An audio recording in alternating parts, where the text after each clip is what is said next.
Hello, my diamonds, my Teletubbies. SheilaTruelove here with you this fine morning. I want to talk about something that many women experience, but they don't want to discuss. I have some notes here because I'm in a rush, push for time. You know, have a lot of women, they struggle pretending that they're in these happy marriages while they are utterly miserable. And I'm going to share a clip with you just so you can see and understand where I'm coming from. Now, let me share this with you briefly. This is for educational reasons and a reaction and critical review. But this is a young lady who I've seen some of her content, Queen Savage Lax, and she admits, that she's miserable in marriage, as so many other women are, but they just don't want to admit it. But let me share this with you, because this is what I already know. Remember, I've been married. I know what goes on behind closed doors, how you put on a pretense like everything is gravy in front of people, when in actuality, it's like this. Okay. I hate being fucking married. I long for the day to be single again.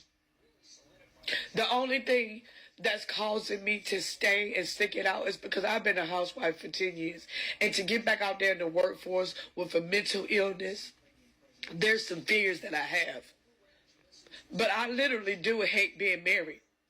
So y'all know how I say that I always use my content to push my pain into purpose, make y'all laugh. A lot of this pain is connected to my marriage. A lot of it. I just try my hardest not to put it out there, and I'm still not going to go into details. Okay. But just know that this shit is not fucking gold. And no matter how much I try, no matter what I do, at the end of the day, I still just want the fuck out. I want to be single. I know I can love myself better alone than anybody can love me with them. I love who I am, but I do not love who I am with this person. I hate being fucking married. And on my life, once this shit is over, I would never fucking get married again. I hate being fucking married. Let me share this clip with you also. So 80 to 90% of all divorces are women leaving men. Unpack that for us.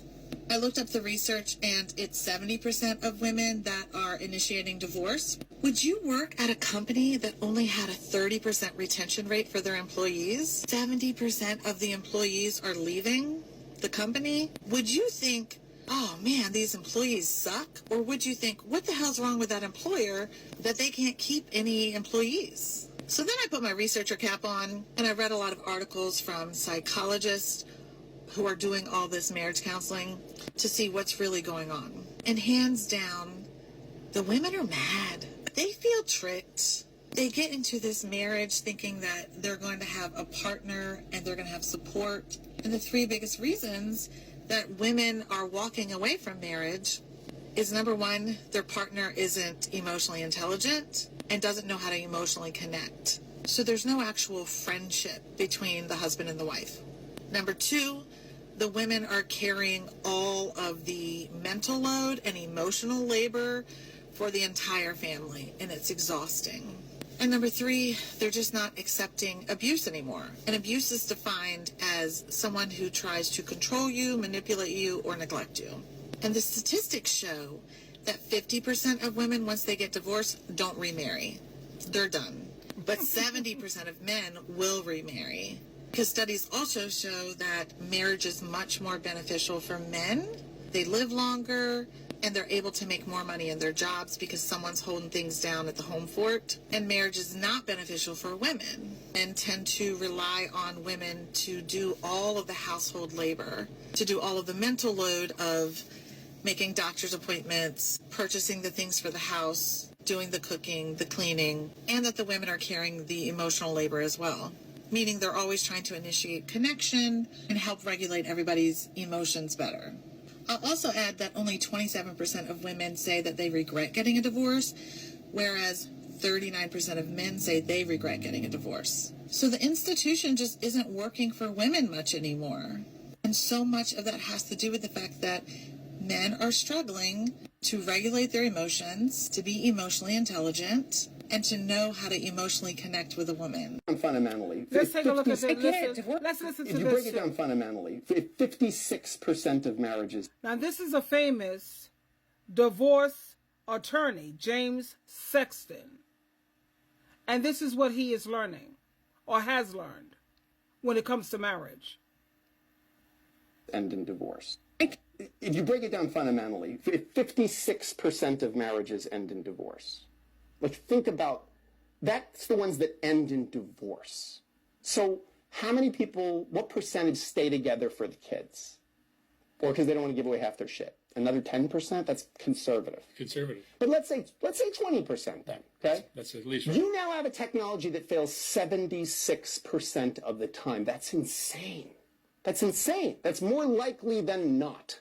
76%. If I told you there's a 76% chance when you walk out the door today you're going to get hit in the head with a bowling ball, you would not go out, or you'd wear a helmet for sure. But people just continue to get married. Not only do they continue to get married, there's a presumption that you should get married. And if you don't get married, there's something wrong with you. Yeah. So if you've got a girlfriend and you've been with her for 5 years, and you say to someone, we're getting married, they go, oh, that's great. You know, they don't go, why? You're happy. Why would you get married? Like, everything's going fine. Why would you put yourself through that? Why would you run that risk? If you say to someone, we've been together 5 years, and we've decided we're not going to get married. We're going to move in together, but we're not going to get married. Ooh, what's wrong? You have intimacy issues? What's your problem?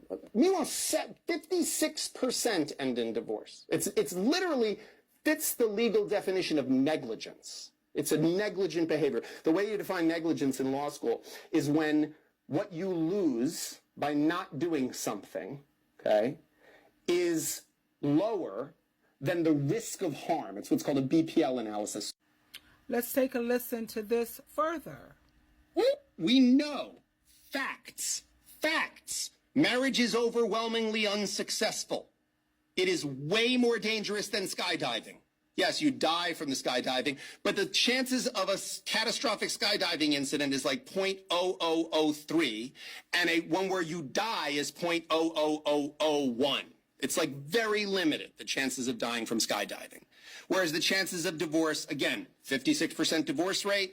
How many stay together who are unhappy and they just stay together because they don't give up? Yeah, when you think about 56%, and I'm sure it's higher, and then think about the 30 or 40% of people of separations.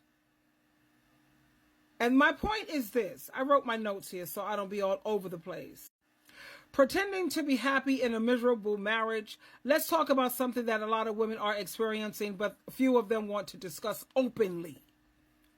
The struggle of pretending to be happy in a marriage while feeling utterly miserable is what's going on in most of these marriages.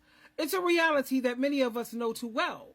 You wake up every day, put on that smile, and play the role of the perfect partner, all while feeling trapped. And I know that feeling because I was married 2.5, trust. Feeling trapped, God gave me the courage and the guts to get out of mine because he knew I didn't deserve none of that nonsense. Some people are just trapped and stuck and they don't have the courage to get out. Anyway, they're trapped in a situation that doesn't serve them anymore. Why do so many women stay in these marriages? Number one answer is fear. Fear of the unknown, fear of starting over, and sometimes fear of judgment from other people. But let's be honest, living a lie can be exhausting. You might think that staying is easier than leaving, but what if I told you that embracing change could lead to a more fulfilling life?